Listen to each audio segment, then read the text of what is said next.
लोग कल से अपना बहुमूल्य समय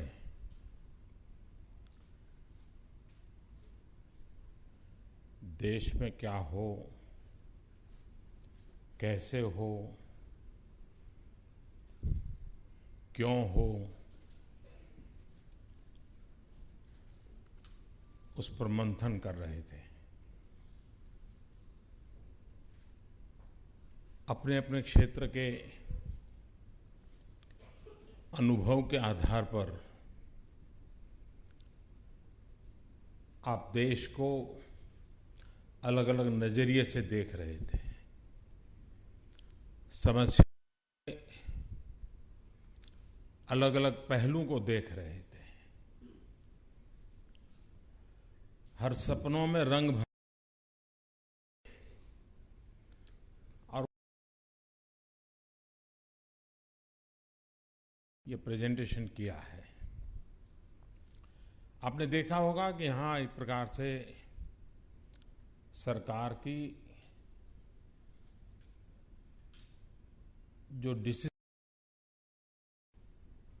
जो नीति निर्धारक लोग होते हैं वे सब यहाँ बैठे हैं और आपकी हर बात को बारीकी से सुनने समझने का प्रयास किया है। और मुझे विश्वास है कि ये प्रयास रंग लाएगा।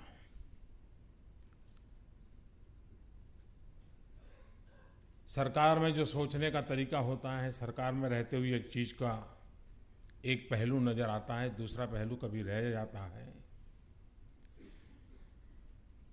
इस इंटरेक्शन के कारण, इस बातचीत के कारण एक प्रकार से 360 डिग्री व्यू हर विषय के संबंध में, हर समस्या के संबंध में या हर सुझाव के संबंध में उभर करके आता है। और इसलिए जब नीतियां बनती हैं तब या तो नीतियों को एग्जीक्यूट करने के लिए रोड मैप बनता है, तब ये चीजें बहुत काम आती है।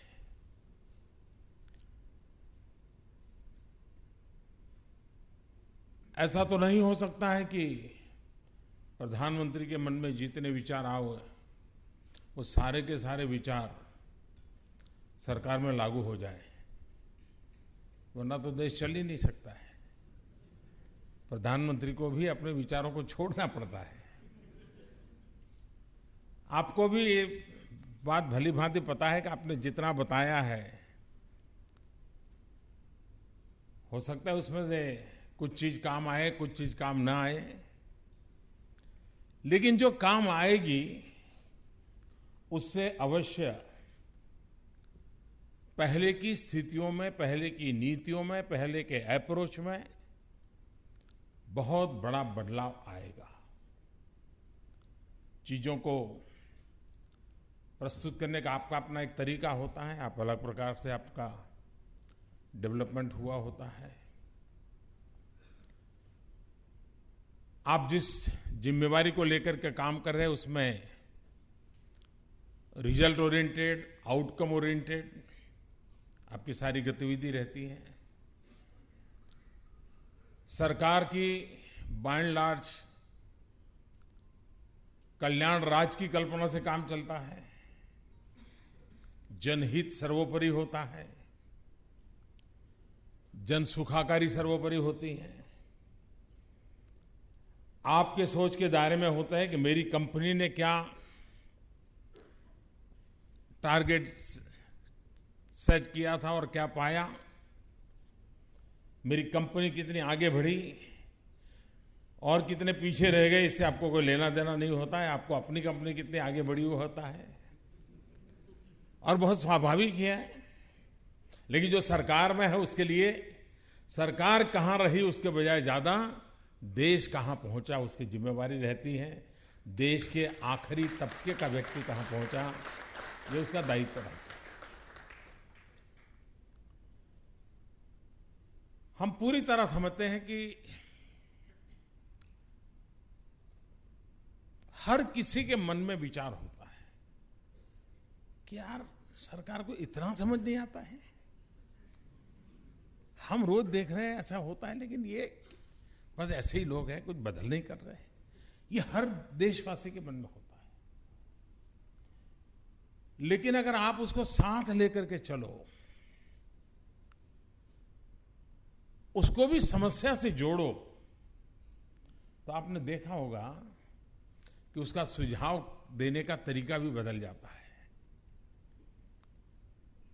अगर आप सरकार के साथ एक क्लाइंट के रूप में बैठे होते तो आपकी बात करने के तौर तरीके अलग होते हैं। लेकिन जब आप सरकार में पार्टनर के रूप में बैठे हैं तो आपको लगता है नहीं यार, हम वो बातें बताएं जो हम कर सकते हैं।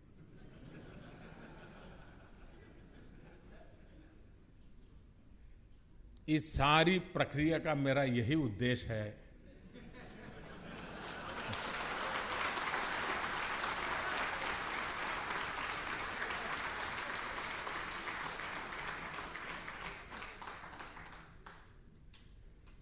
कि इस देश के हर नागरिक को लगना चाहिए ये देश मेरा है, इस देश को मुझे आगे बढ़ाना है। समस्या है, कठिनाइयां है। ईश्वर ने हमें जितनी बुद्धि दी है उतनी शायद सरकार में बैठे हुए लोगों को नहीं दी है। लेकिन फिर भी मैं जहां हूं वहां से मुझे उसमें कुछ जोड़ना है। हमारे देश में आप लोग देखिए आजादी का आंदोलन, वैसे अगर हमारी सैकड़ों साल की गुलामी देखें, इन सैकड़ों साल में एक वर्ष ऐसा नहीं गया है कि हिंदुस्तान के किसी न किसी कोने में से आजादी के लिए आवाज न उठी हो। जो भी आतताई होंगे उनके खिलाफ सर ऊंचा करने का प्रयास हर कालखंड में हुआ है। अगर कोई 1000 साल की गुलामी माने तो 1000 साल, हजारों, उस पूरे 1000 ईयर के अंदर हुआ है। लेकिन आजादी के लिए मरने मिटने वालों की कमी नहीं थे। आज एक को फांसी मिली तो कल दूसरा मैदान में आता था, कल दूसरे को फांसी मिली तो परसों तीसरा आता था। एक श्रृंखला चल रही थी देश में आजादी के लिए, और आजादी के वातावरण को बनाने का एक निरंतर प्रयास चलता था। और हर किसी को लगता था मैं अपना बलिदान दे करके मैं देश की सेवा कर रहा हूं। महात्मा गांधी ने क्या बदल किया, और मैं समझता हूं इस बात को अगर हम समझ लें तो 2017 to 2022 हमें कहां जाना है, कैसे जाना है, क्यों जाना है, किसके भरोसे जाना है, किसके लिए जाना है, इसके सारे सवालों का जवाब अपने आप मिल जाएगा। और इसलिए गांधी ने क्या किया, व्यक्तिगत रूप से देश के लिए मर मिटने वालों की कोई कमी नहीं थी। लोग फांसी के तख्त पर चढ़ रहे थे, अंडमान निकोबार की जेलों में अपनी जवानी खपा रहे थे। लेकिन गांधी ने हर इंसान को आजादी का सैनिक बना दिया। हर नागरिक को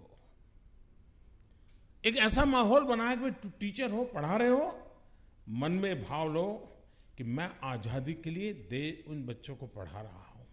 तुम सफाई का काम पहले भी करते थे, आज भी करते हो, लेकिन तुम सफाई का काम कर रहे हो देश की आजादी के लिए। तुम किसान हो, खेत जोतते हो, खेत में काम करते हो, पहले भी करते थे, अब भी करते हो, लेकिन मन में भाव भरो कि मैं देश के लिए किसानी कर रहा हूं। पूरे हिंदुस्तान में हर किसी ने के मन में यह भाव पैदा किया गांधी ने कि वो जो काम कर रहा है वो देश के लिए कर रहा है, देश की आजादी के लिए कर रहा है। और अंग्रेजों के लिए इस बात को समझना बड़ा मुश्किल था। कोई रोड पर निकल करके सामने खड़ा हो जाए, उस पर गोली चलाना अंग्रेज के लिए सरल था। कोई सामने खड़ा हो जाए, पकड़ करके जेल में डाल देना सरल था। लेकिन वो अपने घर में ही काम कर रहा है लेकिन कह रहा है मैं तो आजादी के लिए कर रहा हूं, उसको कैसे करें? गांधी ने आजादी को मास मूवमेंट में कन्वर्ट कर दिया और मास मूवमेंट में कन्वर्ट किया तो आपने देखा कि इतना बड़ा परिणाम मिला। आज हमारे देश में आगे बढ़ने के लिए हर सरकार ने प्रयास किया है, जिसकी जहां जिम्मेवारी रही होगी उसने प्रयास किया है, लेकिन आजादी के बाद डेवलपमेंट ये हम मास मूवमेंट नहीं बना पाए। हमें देश को यहां ले जाना है, हम ये करके रहेंगे। अगर मेरे देश में इतने डॉक्टर हो और डॉक्टर के मन में एक स्पिरिट हो कि अब न्यूट्रिशन की समस्या का समाधान के लिए हम इतनी मेहनत करेंगे, चाइल्ड हेल्थ केयर के लिए हमारा ये कंट्रीब्यूशन होगा, नई पीढ़ी के लिए हम ऐसे ले जाएंगे, माता मृत्यु दर, शिशु मृत्यु दर, इसको हम ग्लोबल स्टैंडर्ड की बराबरी में लेके आएंगे। अगर ये भाव पैदा हो तो कौन कहता है कि देश में बदल नहीं आ सकता है? कौन कहता है कि सरकारों की जरूरत है? सरकार सिर्फ कैटलिक एजेंट के रूप में काम करते रहे, देश अपने आप चल पड़ सकता है। और इसलिए आज हम 2017 में हैं, जबकि क्विट इंडिया के 75 साल हुए हैं और आजादी के 70 साल हुए हैं। 2022 आजादी के जब 75 साल करेंगे, हम अपने कंट्रीब्यूशन के लिए के द्वारा देश को यहां से यहां ले जाएंगे। ये मुझे माहौल बनाना है। इस मंथन से मुझे आप लोगों की वो जरूरत है कि आप जहां हैं वहां जिन लोगों के बीच में हैं, आप भी एक आधुनिक भारत के सैनिक बन सकते हैं, एक समृद्ध भारत के सैनिक बन सकते हैं, एक विश्व के अंदर अपना नाम ऊंचा कर सके, सामर्थ्यवान बने, ऐसा भारत के सैनिक बन सकते हैं। और ये इस प्रकार के मिल बैठ करके जब हम एक एक चीजों को हाथ लगाएंगे तो हमें रास्ते मिलते जाएंगे। हमें लगेगा हाँ मैं ये करूंगा, इस समस्या का समाधान मैं करूंगा। अब मैं यहां देख रहा था कि किसान की आय डबल कैसे करें, कई विषयों पर आपने चर्चा की और बहुत अच्छे अच्छे एक्रोनिम भी आपने दिए हैं, बड़े अच्छे तरीके से उसको प्रस्तुत किया है। प्रेजेंटेशन का क्वालिटी तो ऑफ कोर्स अच्छा था ही था लेकिन मैं इसलिए नहीं कह रहा हूं, लेकिन मैं कह इसलिए रहा हूं कि मुझे इस टीम को, मेरे लिए आप मेरी टीम है, मेरे देश को आगे ले जाने के लिए मुझे आपका साथ चाहिए। मैं और आप कंधे से कंधा मिला करके काम करें और ये तब होगा जब हमारा मीटिंग ऑफ माइंड होगा। आपकी सोच मेरी योजना का हिस्सा बने, मेरी सोच आपके पुरुषार्थ का एक आधार बन जाए। आप देखिए कैसा बड़ा बदलाव आ सकता है। और उसी के तहत ये मंथन चल रहा है। अब देखिए एग्रीकल्चर सेक्टर में एक छोटा सा विषय, हम एक अर्थ जगत के लोग हैं, आप एक्सपोर्ट इंपोर्ट की भारी चर्चा कर रहे हैं। मुझे बताइए, जो देश कृषि प्रधान हो, जिस देश की आत्मा गांव हो, जिस देश की पूरी चर्चा गांधी जी के जीवन में गांव से जुड़ी हुई हो, और वो देश टिम्बर इंपोर्ट करता हो, मुझे बताइए कहां से कहां पहुंच गए। क्या कारण है कि हम टिम्बर इंपोर्ट कर रहे हैं? क्या हमारी इस फार्मर की इनकम डबल करने में क्या सरकार में कानून बदले जा सकते हैं कि उसके खेत के अगर जहां पर बॉर्डर होती है वहां टिम्बर की खेती करें और उस टिम्बर को काटने का, बेचने का उसको हक मिले? क्या मेरे देश का टिम्बर इंपोर्ट करना बंद होगा कि नहीं होगा? मेरे देश का किसान, हमारे देश का एक दुर्भाग्य है कि दो खेत के बीच में हम इतनी जमीन बर्बाद करते हैं बाड़ लगा करके, फेंसिंग लगा करके, यानी ऐसे पौधे लगा देते हैं, कांटे की वो लगा देते हैं कि 1 मीटर इसकी बर्बाद होती है, 1 मीटर उसकी बर्बाद होती है। लेकिन वहीं पर अगर टिम्बर लगा दें तो आप मुझे बताइए कि देश का टिम्बर इंपोर्ट कम होगा, उसकी ज़मीन का मैक्सिमम उपयोग होगा और सरकार के कानून बदलने से कितना बड़ा बदलाव लाया जा सकता है। मंथन चल रहा है, सरकार में चर्चा चल रही है।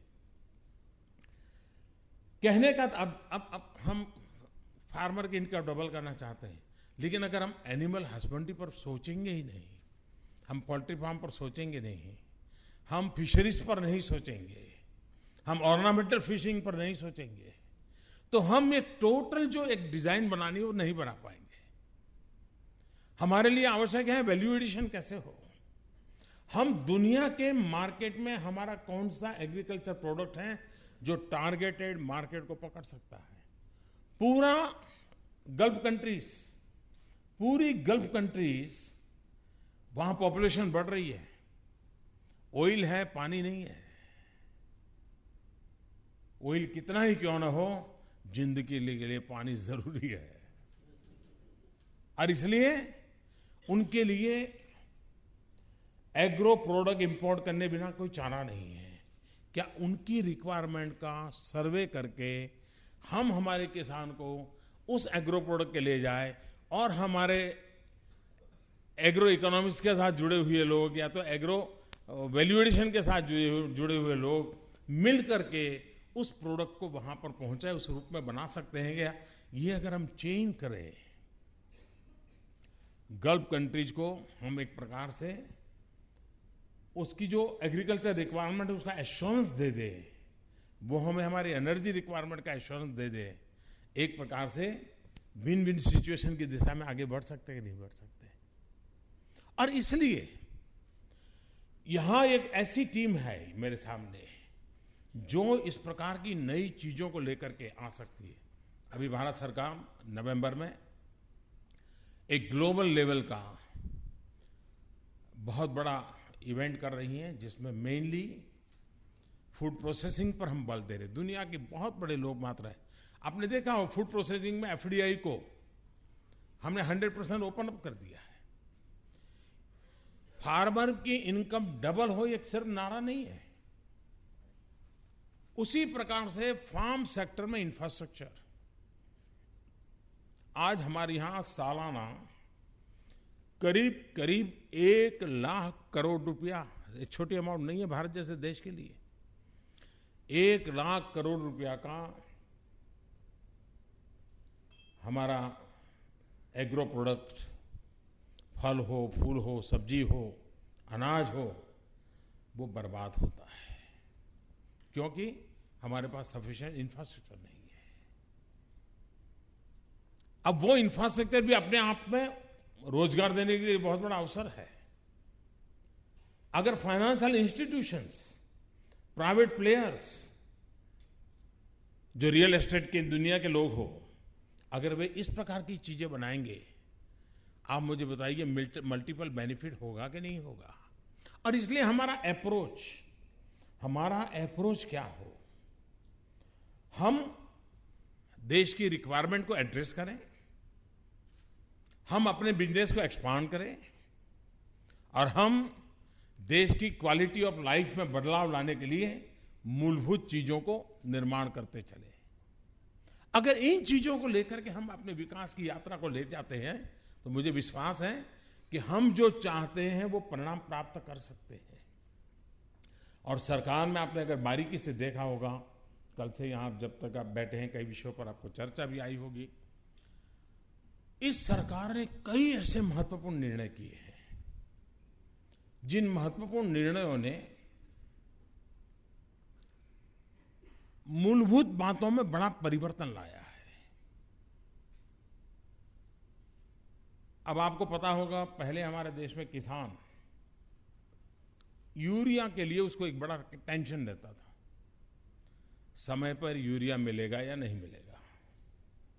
और किसान को समय पर यूरिया नहीं मिलता है तो यूरिया मिलना बेकार होता है। और इसलिए मुझे याद है, जब मैं मुख्यमंत्री था, मैं प्रधानमंत्री को चिट्ठी लिखता रहता था कि मेरे यहाँ इतना समय पहले यूरिया मिले, टेकना मिले, फलाना मिले। और मैं जब प्रधानमंत्री बना तो शुरू के 3 महीने में मुझे जो सबसे ज़्यादा चिट्ठियाँ आई मुख्यमंत्रियों की, वो यूरिया के लिए आई। हमारे देश में यूरिया के लिए पुलिस का लाठीचार्ज होता था। यूरिया के लिए किसानों को 3-3 दिन कतार में खड़ा रहना पड़ता था। 3-3 दिन। डिमोनेटाइजेशन के बाद बैंकों के बाहर खड़ी कतार तो टीवी पर आपने बहुत देखा। मेरा देश का दुर्भाग्य है कि यूरिया के लिए खड़े रहे हमारे किसान को किसी ने टीवी पर नहीं दिखाया था। ये फर्क है समस्याओं को देखने समझने का। इस सरकार ने कुछ इनिशिएटिव लिए। एक सबसे बड़ा इनिशिएटिव, यूरिया की इंडस्ट्री फैक्ट्री को गैस चाहिए। हमारे यहाँ गैस की वैरायटीज ऑफ पॉलिसीज थी। किसी को एक दाम से गैस मिलता था, किसी को एक टर्म्स एंड कंडीशन से मिलता था, दूसरे फटे। हमने इस सब को रेशनलाइज कर दिया, एक ही प्रकार का बेच बना दिया, ताकि सबके लिए कंपटीशन के लिए एक सुविधा हो जाए। दूसरा, हमारे देश में एक बड़ा कुछ चीजें था, गहरे जाओगे तो आश्चर्य होगा ये कैसे चलाया होगा। अगर आपका कैपेसिटी है 10 लाख मेट्रिक टन की और आप 5% ज़्यादा प्रोडक्ट करते हैं तो आपको सरकार एक्स्ट्रा पैसा इतना देती थी। आप इतना प्रोडक्ट करते, और उसका परिणाम ये आया था कि एक प्रकार से ये बड़ा ही क्या हो गया होगा, आप जानते हो। हमने आकर के उसके सारे नियम बदल दिए। आज परिणाम ये है कि सरकार के पैसे तो बचे, लेकिन 20 लाख टन यूरिया उसी कारखाने में से, उसी व्यवस्था से एक्स्ट्रा पैदा होने लगा। प्रोडक्टिविटी बढ़ गई जस्ट पॉलिसी इंटरवेंशन के कारण। बाद में हमने यूरिया नीम कोटिंग किया। अब आप में से कोई केमिकल वाले यहां नहीं होंगे, ऐसा मैं मान करके कहता हूं, दार्निंग तो है यहां, लेकिन यूरिया खेत में कम जाता था, केमिकल इंडस्ट्री में ज़्यादा जाता था, क्योंकि उसको सब्सिडाइज्ड यूरिया मिल जाता था और वो वैल्यू एडिशन करके केमिकल प्रोडक्ट बना करके दुनिया में बेचता था। हमने यूरिया का नीम कोटिंग कर दिया। नीम कोटिंग करने के बाद 1 ग्राम भी यूरिया किसी और काम में आ ही नहीं सकता, सिवाय कि जमीन में डालो। और इसका परिणाम ये आया कि जो सारा साइफन होता था, चोरी होती थी, किसी और काम में चला जाता था, वो सारा खत्म हो गया। आज देश में कहीं यूरिया के लिए मांग नहीं है। कहने का तात्पर्य यह है कि हम किस प्रकार से एक एक चीज को, और हम एंड टू एंड सॉल्यूशन के नेचर के हैं। मैं स्वभाव से चीजों को टुकड़ों में नहीं करता हूं। एक बार उसको, हाँ, चीजें प्रोग्रेसिव अनफोल्डमेंट होता है। आज मैं एक चीज कहूंगा तो सामने वालों को जल्दी पता नहीं चलेगा कि मोदी यहां से कहां उठा के ले जाएगा। मैं जब कहता हूं कि भाई आपके पास पैसे जमा है, सरकार स्कीम लाई है, डिक्लेयर करिए, डिक्लेयर करिए, डिक्लेयर करिए, नहीं करिए, फिर 8 नवंबर आ जाती है।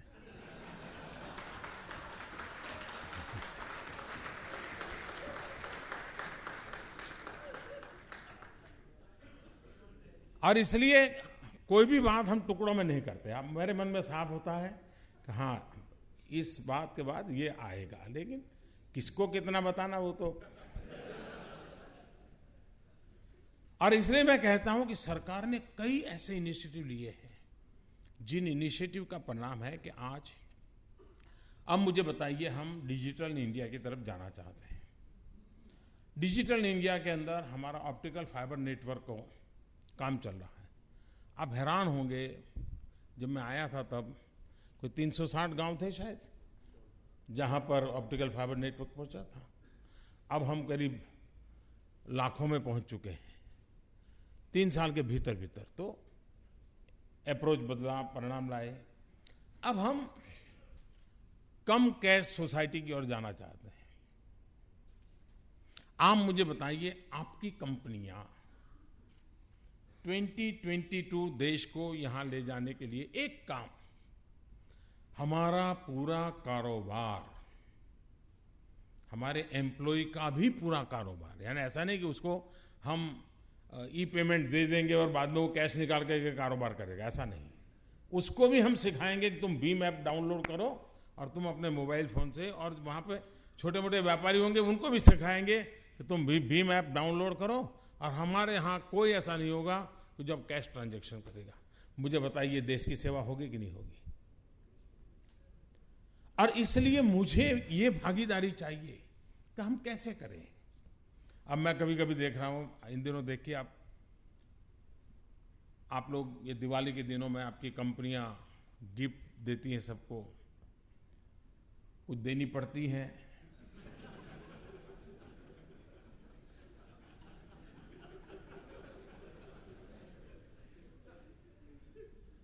भले थोड़ा देर से सही, लेकिन क्या हम बदल सकते हैं अप्रोच कि भाई हम वो गिफ्ट देने की आदत बनाएंगे जिसके कारण दिवाली में गरीब के घर में दिया चले।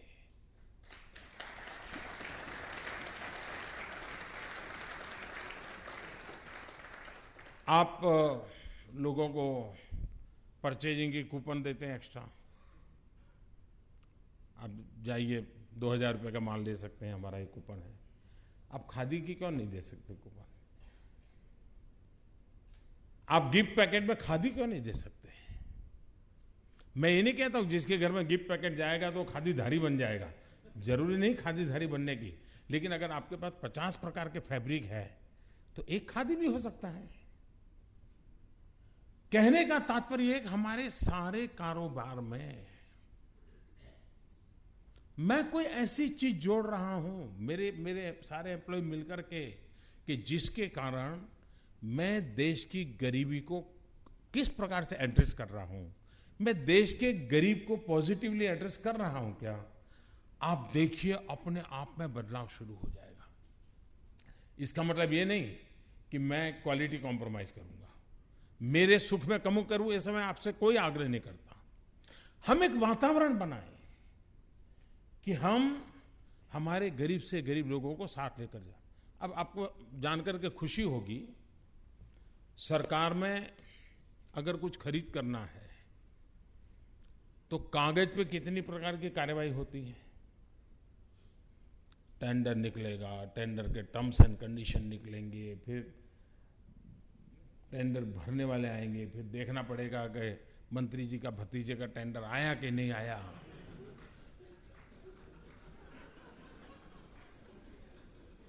भांति भांति की चीजों से देश अनुभवी है।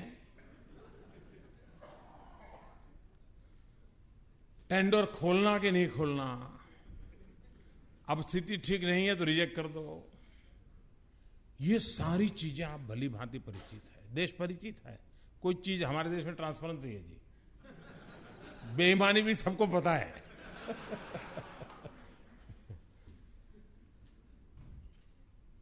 अब क्या इतनी बड़ी सरकार में कोई छोटा इंसान भी अपनी प्रोडक्ट सप्लाई कर सकता है कि नहीं कर सकता है? क्या कोई बहुत बड़ा टेंडरिंग सिस्टम से वो गुजरेगा तब करेगा क्या? सरकार ने एक छोटा सा प्लेटफॉर्म बनाया, जेम, GEM।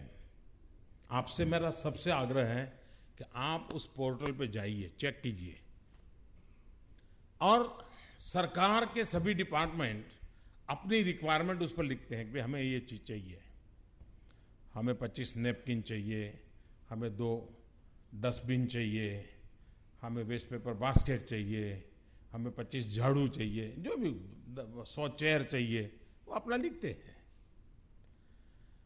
सप्लायर कोई भी अपने पास किस प्रकार का माल है, उसका स्टैंडर्ड क्या है, क्वालिटी क्या है, उसकी पूरी डिटेल रखता है। और सरकार का नियम बना है कि उसमें जो क्वालिटी कॉम्प्रोमाइज किए बिना सस्ता जो है उसको लेना है। कोई टेंडर वेंडर कुछ नहीं, सब कुछ ऑनलाइन अवेलेबल है, कोई भी व्यक्ति देख सकता है इसको। आप हैरान होंगे, अभी तो इस प्रयोग को 4-6 महीने हुए हैं, अभी सरकार में भी जितना स्प्रेड होना चाहिए उतना नहीं हुआ है। उसके बावजूद भी 1000 करोड़ रुपयों का सरकार का परचेज इस जेम के द्वारा हुआ है, 1000 करोड़ रुपीस। और सप्लायर कितने हैं? आप चौंक जाएंगे। 28,000 सप्लायर्स ने मिलकर के 1000 करोड़ का दिया है जी। मतलब हर एक के नसीब में कितने छोटे लोग होंगे जी। छोटे छोटे लोगों ने अपनी अपनी चीजें पहुंचाई है और परिणाम ये आया है कि यही 1000 करोड़ का माल अगर पुरानी सरकार की टेंडरिंग सिस्टम से हुआ होता तो शायद पेमेंट 1700 करोड़ का हुआ होता और 1000 करोड़ में से क्या आया होता भगवान जाने। मेरा कहने का तात्पर्य है कि चीजें किस प्रकार से बदल रही है, टेक्नोलॉजी का मैक्सिमम उपयोग करके किस प्रकार से ट्रांसपेरेंसी लाई जा रही है। अब आपके भी ध्यान में कुछ लोग होंगे, इवन आपके कोई एम्प्लॉय होगा, उसका बेटा कोई छोटी सी चीज प्रोडक्ट करता होगा, उसको कहो भाई तुम जरा जेम में रजिस्ट्री करवा दो, देखो सरकार में तुम लिखो, हो सकता है तुम्हारा कोई माल चला जाएगा वहां। हम एंटरप्रेन्योरशिप को कैसे बढ़ावा दे सकते हैं, हम कैसे बढ़ा सकते हैं। अब हमारे यहाँ टूरिज्म, ये सब आपके हर प्रेजेंटेशन में टूरिज्म की बात आई है। टूरिज्म के सामने सबसे बड़ी समस्या कौन है?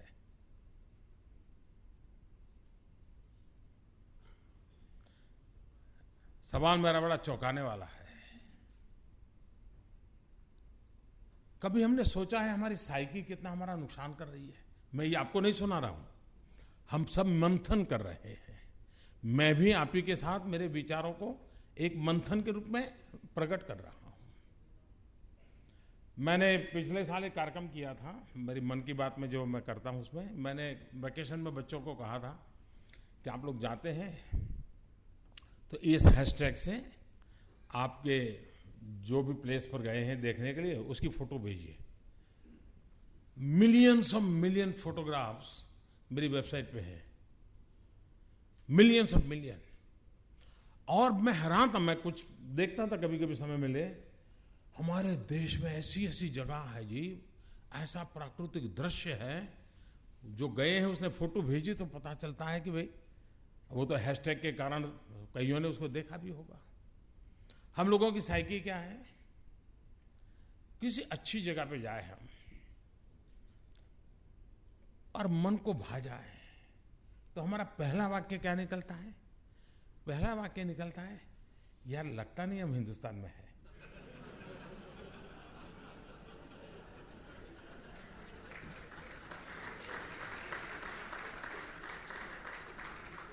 अब मुझे बताइए टूरिज्म कहां से बढ़ेगा?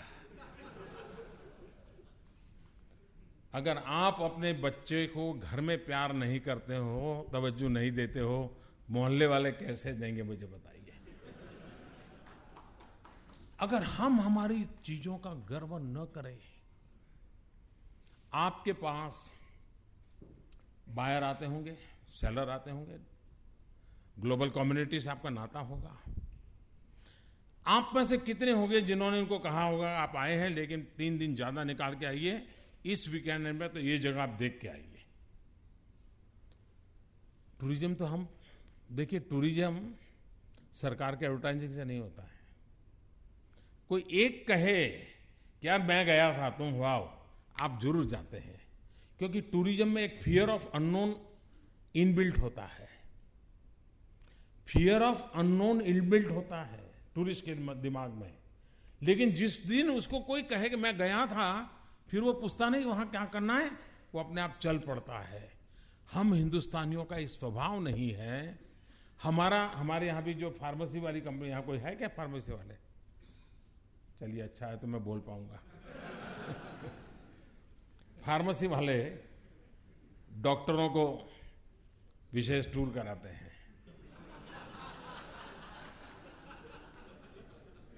आपको भी मालूम है क्यों कराते हैं। लेकिन कहाँ ले जाएंगे? सिंगापुर ले जाएंगे, दुबई ले जाएंगे। उनको नहीं लगता है चलो भाई हमारे देश में हम्पी करके एक जगह है, चलिए हम चलते हैं, कर्नाटक जाते हैं, 6 चीज़ देख के आएंगे, राजस्थान जाते हैं 5 चीज़ देख के आएंगे, मैं लेके जाऊंगा। हम अपनी चीज़ों को बढ़ावा नहीं देते। जब तक हम ये न सोचें कि हम दुनिया को वो टेक्नोलॉजी वाला टूरिज्म कराएं, आर्टिफिशियल क्रिएटेड एंजॉयमेंट का और एनवायरनमेंट क्रिएट उसके बजाय हमारी जो विरासत है जी, अगर उस विरासत को दुनिया को हम परिचित करवाएं तो दुनिया इसे देखने के लिए पागल है जी। मुझे बराबर याद है, मैं गुजरात में जब मुख्यमंत्री था तो गुजरात में मेरे अपने शौक, जब मैं राजनीति में भी नहीं था तो मैं ऐसे जंगलों में भटकता रहता था, तो कभी मैं रेगिस्तान में रहने के लिए चला गया था। तो मैंने कच्छ का जो वाइट रण देखा और मेरे मन को बड़ा ही उसका एक अलग सा इम्पैक्ट हुआ था। मैं ये 40-45 साल पहले की बात कर रहा हूँ। जब मैं मुख्यमंत्री बना तो मैंने तय किया कि मैं इस रेगिस्तान को टूरिस्ट डेस्टिनेशन बनाऊंगा। और आपसे मेरा आग्रह है कि कभी रणोत्सव इस वेबसाइट पे जाइए। दिवाली के बाद वो शुरू होता है, 3 महीने चलता है, पूरा टेंट सिटी बनता है। आप कल्पना नहीं कर सकते हैं कि ऐसा सौंदर्य मेरे देश के रेगिस्तान में होता है। पूरा वाइट डेजर्ट है जी। और इन दिनों काफी मात्रा में, और बुकिंग भी यानी परेशानी होती है, इतना रश रहता है जी। एक नया एक्सपीरियंस होता है। कई लोग अपनी बोर्ड मीटिंग वगैरह कंपनी की रणोत्सव के साथ जोड़ देते हैं। कोई किसी ने सोचा था कि एक रेगिस्तान जो कि एक वाइट डेजर्ट है वो भी टूरिस्ट डेस्टिनेशन बन सकता है। और उसके कारण कच्छ का हैंडीक्राफ्ट, कच्छ की और चीजें, एक प्रकार से बहुत बड़ा मार्केट खड़ा हो गया वहां। फिर लोग भी अपने आप में प्रोफेशनली तैयार होने लगे, पैकेजिंग सीखने लगे, कैसे उनको खाना खिलाना परोसना सब आ गया उनको। ये टूरिज्म ऐसा है कि पहले मुर्गी की पहले अंडा।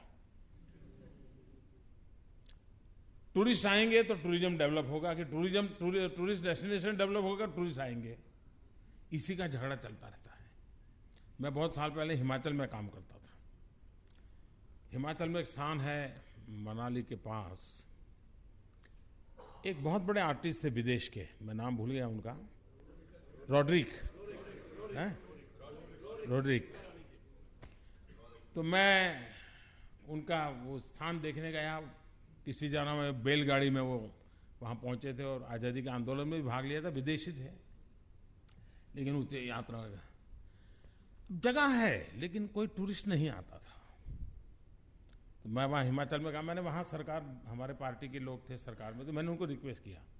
मैंने कहा आप नियम बनाइए, स्कूल जो टूर प्रोग्राम बनाती हैं उसमें यहाँ आना कंपलसरी कर दीजिए।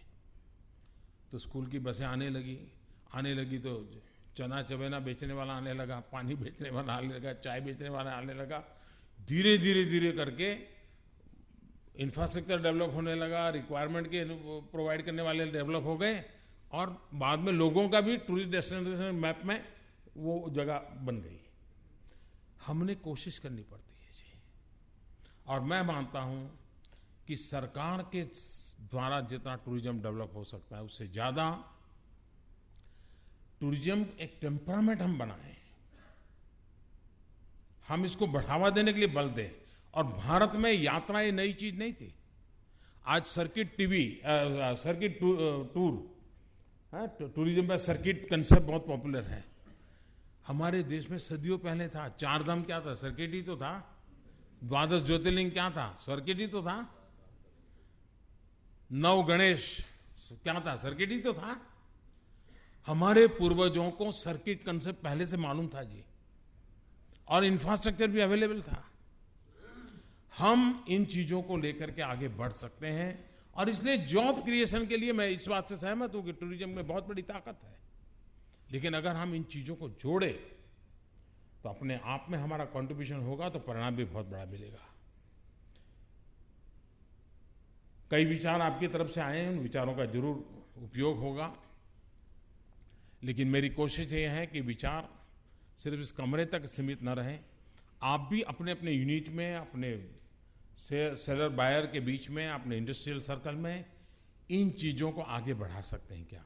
आप भी वहां कोई इवेंट कर सकते हैं क्या? आप मिलकर के देश के लिए हम भी कुछ करेंगे। अब आपके यहाँ मैंने देखा है जो आपके इंडस्ट्रियल एस्टेट है, मैं कितना ही स्वच्छता का अभियान चलाऊं, आप जिस चैम्बर में बैठते हो तो बढ़िया होती है, लेकिन वो इंडस्ट्रियल एस्टेट में पैर रखना पसंद न करें, ऐसी हाल होता है जी। लेकिन हम सामूहिक जिम्मेवारी नहीं लेते हैं, इसलिए वो सफाई नहीं होती है। वेस्ट में से वेल्थ एक बहुत बड़ा एंटरप्रेन्योर का अवकाश है जी।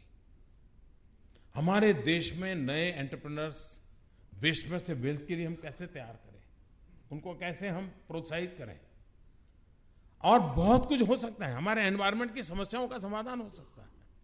अब नागपुर में एक नौजवान, उसने छोटा सा काम किया। उसने, हमारे यहाँ आपने देखा होगा हरियाणा पंजाब के अंदर खेती के बाद जो फसल के जो बाद में जो वेस्ट रहता है उसको जलाते हैं, तो दिल्ली के अंदर जो एनवायरनमेंट का प्रॉब्लम होता है तो गालियाँ पंजाब और हरियाणा के किसानों को पड़ती है। नागपुर के अंदर एक नौजवान ने उसी वेस्ट को खरीद लिया, गोबर खरीद लिया, उसमें से छोटे छोटे ब्लॉक बना दिए हैं और फ्यूनरल के अंदर जलाने के लिए वो ब्लॉक बेचता है। 20% लकड़ी की जरूरत है, उसी से बॉडी जल सकता है, और टोटल जो रिक्वायरमेंट होती है उससे 20% कम रिक्वायरमेंट होती है। वेस्ट का बेस्ट हो गया। फ्यूनरल में टाइम खराब होता था, बंद हो गया। पहले 2 घंटे में बॉडी जलता था, अब 1 घंटे में जल जाती है। परिवार वाले जल्दी फ्री हो जाते हैं। एक स्टार्टअप वाला क्या कर सकता है। कहने का मेरा मतलब है कि हम ऐसी चीजों को बढ़ावा कैसे दें हमारे देश में। दूसरा हमारा प्रॉब्लम जो है जिसका हमें समाधान चाहिए, हम ग्लोबल जो रिक्वायरमेंट है, ग्लोबल दुनिया देखते हैं, हम उस प्रोडक्ट की ओर जाना चाहते हैं। फिर हमारा संतोष ये होता है कि देखिए उनकी 5,000 में मिलती है, मेरी 4,000 में मिलती है, तो मेरा खरीदो। सचमुच में हमारा एक अप्रोच बदलने की आवश्यकता है। हमारे देश की जो तकलीफें हैं, इसका सॉल्यूशन वाला कोई प्रोडक्ट मैं दे सकता हूं क्या? जिस दिन हम वो प्रोडक्ट देंगे, आप देखिए हमारे यहां बहुत बड़ा मार्केट है जिसको हम कैप्चर कर सकते हैं, और हम उसी ताकत में ग्लोबल मार्केट को भी एंटरटेन कर सकते हैं। क्या हमने कभी ये सोचा है कि हमारे देश को कितनी चीजें इंपोर्ट करनी पड़ती है? क्या मैं 2022 तक मेरे देश को कम से कम इन 5 चीजें इंपोर्ट करने से मेरे देश को बचाऊंगा? मेरे देश में से 5 चीजें इंपोर्ट नहीं होने दूंगा। मेरी ये देशभक्ति है। मैं 5 चीज ऐसी बनाऊंगा, मेरे देश को बाहर पैसा नहीं जाएगा। क्यों नहीं कर सकते? कर सकते हैं। आप मुझे बताइए, अभी आप कहते थे इलेक्ट्रॉनिक वगैरह उसका इंपोर्ट की जो चर्चा कर रहे थे, सिर्फ आप हेल्थ केयर के इलेक्ट्रॉनिक इक्विपमेंट, भारत में हेल्थ केयर को सस्ता करना है तो हमारे ग्रासरूट लेवल पे उपयोगी चीजें, अब किडनी के पेशेंट के लिए जो रिक्वायरमेंट है, क्या वो मशीन हम नहीं बना सकते क्या? डायलिसिस हम नहीं बना सकते क्या? क्या हमारे एंटरप्रेन्योर इस प्रकार से बाहर नहीं आ सकते क्या? हमारे देश की समस्याओं को एड्रेस करने का टेम्परामेंट, ये हमारी नई जनरेशन में अगर बनता है तो मार्केट अपने आप खड़ा हो जाएगा जी। और मुझे लगता है कि हम इस दिशा में सोचें, और मुझे विश्वास है कि आप लोगों ने जो सुझाव दिए हैं वो सुझाव तो सरकार में काम आएंगे। धीरे धीरे मेरे मन में विचार जो चल रहा है, ये कोई वन टाइम इवेंट नहीं है। हम इसको इंस्टीट्यूशनलाइज करना चाहते हैं। आप हैं, आप में और भी नए लोग जुड़ सकते हैं। इसका और अधिक आउटकम ओरिएंटेड उसकी रचना भी की जा सकती है। कई सुझाव आ सकते हैं, लेकिन एक बिगिनिंग है। अलग अलग ग्रुप के साथ इस प्रकार से बैठना, और धीरे धीरे जिसकी इसमें रुचि होगी, मैं सरकार के उस डिपार्टमेंट के साथ भी उसको जोड़ना चाहूंगा, ताकि परमानेंट इंटरेक्शन होता रहे और हम मिलजुल करके देश के लिए करें। और मुझे पूरा भरोसा है कि आप व्यापार जगत में, इसलिए मुझे खुशी हुई कि आपके किसी प्रेजेंटेशन में उद्योग या व्यापारी के हित के कोई सुझाव नहीं थे। सारे सुझाव देश हित के थे। यही मेरा 22 का सपना पूरा कर देता है।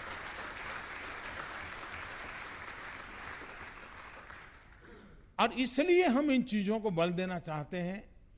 कई नए परिवर्तन लाने का प्रयास कर रहे हैं, लेकिन जितना आप जुड़ोगे उतना मैं समझता हूं कि परिणाम मिलेगा। मैं आज विशेष रूप से हमारे नीति आयोग के वाइस चेयरमैन श्रीमान अरविंद पानागरिया का भी बधाई करना चाहता हूं। देखिए मिशन मोड में काम कैसे होता है। वे 45 साल अमेरिका में रहे, कभी हिंदुस्तान आने के लिए सोचा नहीं था, परिवार भी वहाँ सेट हो गया।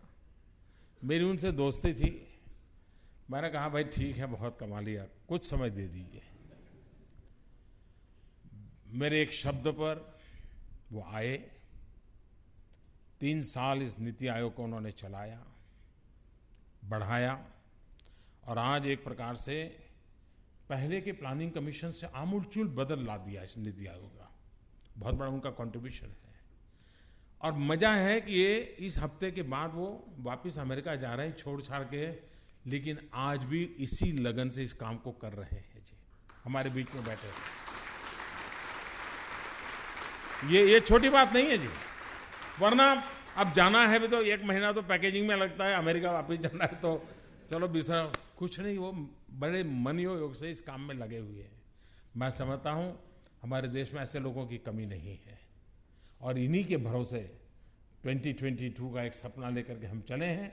मैं अरविंद जी अब जाने वाले हैं, उनको मेरी तरफ से बहुत शुभकामनाएं देता हूँ। उत्तम काम किया है उन्होंने, ये देश हमेशा हमेशा याद रखेगा, उनकी सेवाओं को याद रखेगा। और इस कार्यक्रम के मूल में अरविंद जी ही रहे हैं, आपके साथ मिल करके 2 दिन से आपके साथ बैठे हुए हैं। बड़े साइलेंट नेचर के हैं, जल्दी परिचय भी नहीं होता है किसी से कि अरविंद जी है कौन। ये भी एक क्वालिटी है, वो अपने आप को बहुत पीछे रखते हैं। लेकिन मैं समझता हूँ कि एक अच्छा प्रयास, अच्छा परिणाम, और आप लोग हमेशा के लिए जुड़े रहेंगे। सरकार के साथ आपका सीधा संबंध आना चाहिए, आपके सुझाव आने चाहिए। मैं खुद तो इजीली अवेलेबल हूँ, कल शायद आपको प्रेजेंटेशन दिया होगा। मैं टेक्नोलॉजिकली किसी के साथ कहीं पर भी जुड़ सकता हूँ, और मैं इसके साथ लगा रहता हूँ। मैं फिर एक बार आप लोगों के इस कंट्रीब्यूशन के लिए आपका आभार व्यक्त करता हूँ। बहुत बहुत धन्यवाद।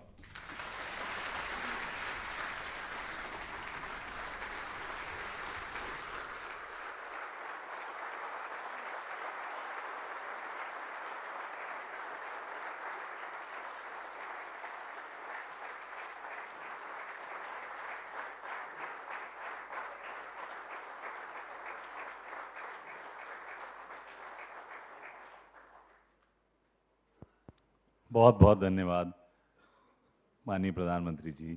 मैं कपिल चोपड़ा जी, जो इस कॉन्क्लेव